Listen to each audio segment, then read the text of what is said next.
أعوذ بالله من الشيطان الرجيم بسم الله الرحمن الرحيم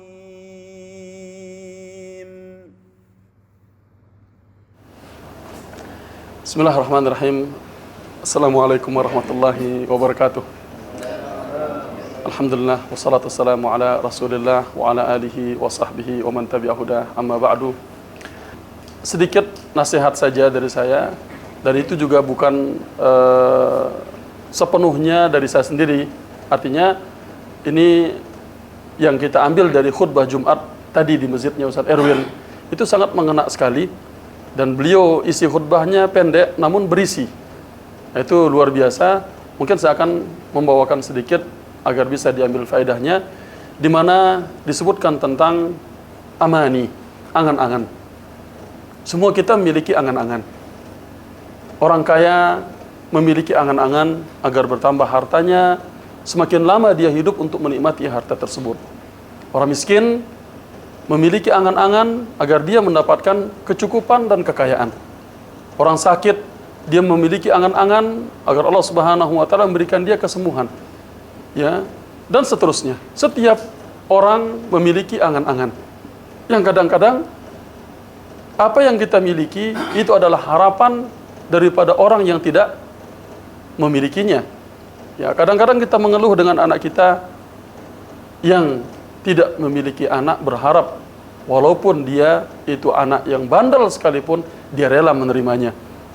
Ya, begitulah. Kadang-kadang kita mengeluh dengan tempat tinggal kita, ya, dan segalanya yang orang yang tidak memilikinya berharap walaupun hanya tempat berteduh sedikit.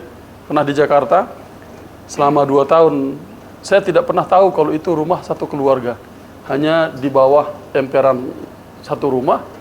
Padahal setiap kali saya lewat di situ, di dekat rumah ibu angkat saya, tapi ternyata di situ cuma beratapkan satu asbes yang sepanjang itu sekitar 1 meter berapa itu asbes itu, hanya segitu dan memanjang. Ternyata di situ ada penghuninya, rumah satu keluarga dengan 2 anak. Artinya apapun yang kita miliki adalah ya kadang-kadang sebuah harapan, angan-angan dari orang lain. Dan perlu kita ingat, angan-angan yang di dunia ini kadang bisa tercapai, ya kita mendapatkannya, tapi ada angan-angan yang tidak bisa tercapai. Itu siapa? Abu Bawas. Tadi surat benar-benar perhatiin banget Abu Bawas begini. Perhatian khutbahnya. Ya, angan-angannya siapa? Orang yang sudah di kuburan. Angan-angannya orang yang sudah mati itu tidak akan pernah tercapai. Ya, di mana ada 2 di situ, angan-angan orang yang beriman. Ketika pertama kali dia berangan-angan, dia berharap agar dia dicepatkan untuk sampai ke liang di tempat kuburannya. Kemudian dia berangan-angan agar segera diadakan hari kiamat itu. Kenapa? Karena dia melihat kenikmatan yang ada di hadapan dia, dia melihat tempatnya yang dibukakan oleh Allah Subhanahu wa taala bagi dia nanti di surga. Harapan dia seperti itu. Namun tidaklah bisa tercapai. Ya. Kemudian juga angan-angan seorang yang berjihad di antaranya. Yang dimana orang yang berjihad dia berangan-angan untuk bisa kembali ke dunia kembali. Dia berjihad, dia mati, dia berjihad, dia mati, dan seperti itu. Namun tidak akan bisa tercapai. Begitu juga orang kafir. Dia memiliki angan-angan. Ya, angan-angan yang apabila dia meninggal dunia, sebaliknya. Dia berharap, bahkan dia mengatakan, ya kalian bawa aku kemana? Rabbi la tuqimis sa'ah. Ya Allah, jangan tegakkan hari kiamat itu. Ya, itu ketika ditampakkan tempat dia di neraka. Angan-angan ketika mereka masuk ke dalam api neraka, kemudian mereka berangan-angan agar bisa dikembalikan ke dunia. Ya, dan ini berapa kali kita sebutkan, misal di surat Al-Ma'arij juga, ya di surat Al-Baqarah, kemudian juga Al-Munafiqun. Bagaimana disebutkan angan-angan mereka agar diakhirkan, laula akhartani ila ajalin qaribin fa as-saddaqa wa akum minas salihin. Ya, mereka berharap itu, angan-angan, tapi tidak akan bisa tercapai. Ya, dengan kematian itu dia adalah pemutus segala harapan dan angan-angan. Artinya kita boleh sekarang ini, kita boleh bercita-cita. Ya, masing-masing kita memiliki angan-angan dan cita-cita harapan yang berbeda-beda.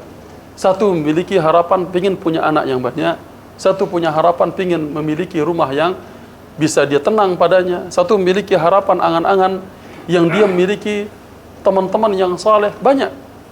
Satu orang di antara kawan kita ketika dia akan pulang kena layoff waktu itu di Doha, saya Ustaz Isnan, Ustaz Sukron dan beberapa ikhwan datang, kita ngobrol. Ya, dan dia berharap, berangan-angan, harapan dia, saya pokoknya pulang ini saya sudah tidak mau bekerja. Saya mau duduk menikmati hasil saya akan mencari teman-teman saleh saya akan beramal terus seperti itu. Ini angan-angan. Ya, harapan yang ada pada setiap kita itu berbeda-beda. Dan kadang-kadang harapan itu bisa terpenuhi.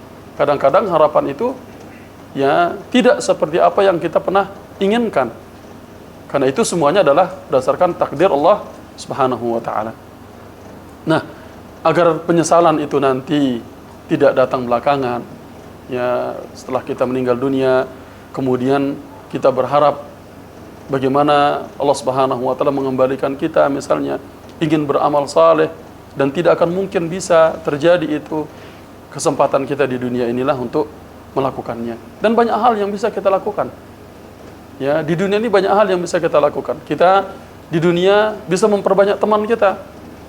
Yang dimana dengan banyaknya teman-teman saleh tersebut yang akan saling membantu kita nanti.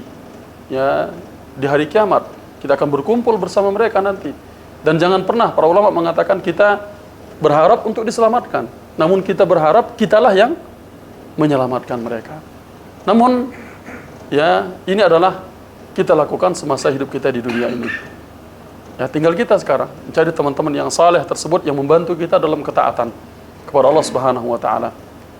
Dan kalau angan-angan di dunia cukup banyak ya. Masing-masing kita memiliki harapan angan-angan yang berbeda. Sekarang kita memiliki teman-teman yang saleh. Banyak hal yang bisa kita lakukan.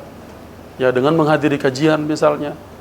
Karena mencari teman-teman yang saleh tersebut tidaklah kita bisa dapatkan di pasar, enggak.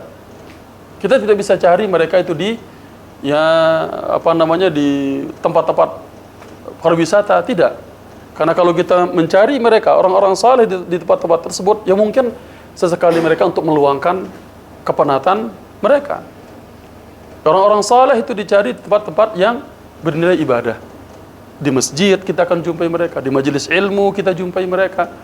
Ya, orang-orang saleh tersebut kita jumpai mereka ya di tempat-tempat yang mulia. Ya mungkin ya walaupun itu media zaman sekarang ini tidak bisa kita terlepas darinya. Kadang kita tidak pernah sering lihat, kita jumpa di Zoom. Oh, ini pas kajian saya selalu sama Bapak Fulan. Ya, saya sama si Bapak Alan ketika kita ngaji online misalnya, kalau memang itu kajiannya jenis online misalnya. Dan ini yang kita harapkan dengan kita berada yang di dunia sekarang ini, kita perbanyak teman kita, dengan teman-teman tersebut kita saling memacu, kemudian saling memotivasi untuk melaksanakan ibadah ketaatan kepada Allah Subhanahu wa taala. Dan ingat, ibadah ketaatan ini tidak hanya sebatas ya kita ngaji, kemudian kita umroh, kemudian kita berhaji, membaca Al-Quran. Kadang-kadang sering terlupakan itu, dan sering sekali saya ingatkan, kita belajar, duduk di majelis ilmu, itu ibadah. Ya, itu adalah ibadah, kita mendapatkan pahala di sisi Allah Subhanahu wa taala. Yang kadang-kadang orang berpikir ibadah ya udah salat. Ibadah agar kita membaca Al-Quran. Ibadah kalau kita menghafal. Ya, padahal dengan kita duduk di majelis ilmu, ya bahkan dalam kondisi apapun kita, ya bapak-bapak dan sebagian di situ hadir di majelis ilmu, ya dengan hanya duduk penat, mungkin pulang kerja, ada yang sambil sudah ngantuk-ngantuk tidur, tetap berusaha menghadirinya. Ya, ingat kata Nabi SAW, humul julasa, mereka adalah orang-orang yang berada di majelis tersebut yang tidak akan susah orang-orang yang bersama mereka. Jadi ya kehadiran kita di majelis ilmu terutama ini adalah kalau bagi saya harapan dan angan-angan kami ya mungkin sebagai para pengingat bagi kita semuanya agar kita sama-sama belajar. Kami pun tetap semangat untuk belajar.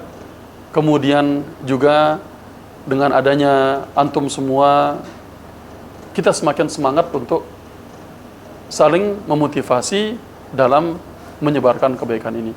Mungkin itu dari saya, sudah lebih 10 menit, ya sudah sampai ini. Ya ini sekedar nasihat bagi saya pribadi.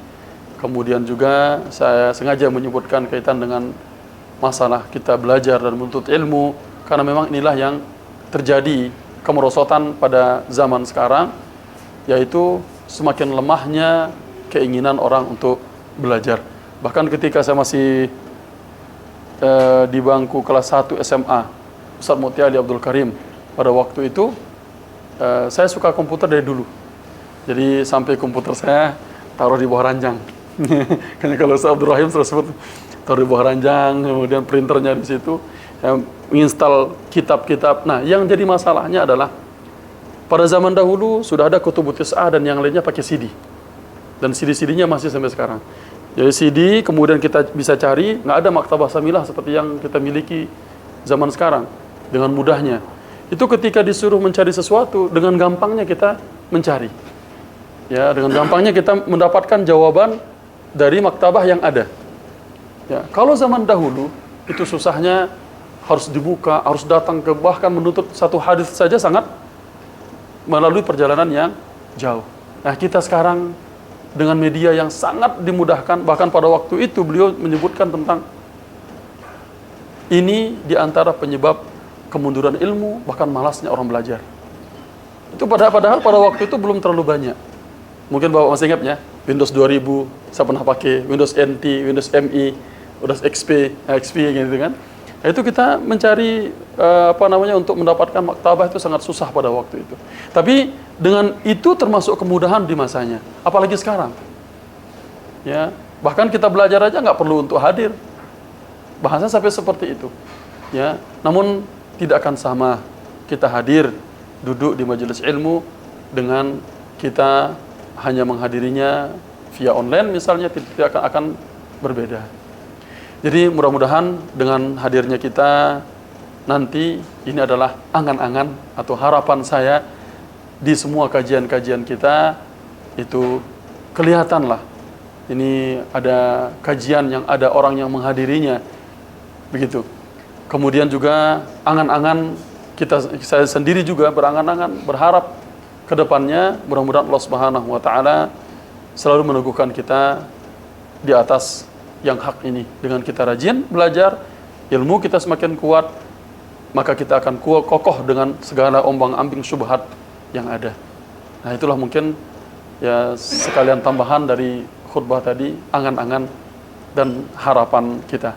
Mudah-mudahan yang sedikit ini bisa diambil faedahnya. Ya, mudah-mudahan Allah memberikan kemudahan. Demikian dari saya. Mudah-mudahan bermanfaat. Assalamualaikum warahmatullahi wabarakatuh.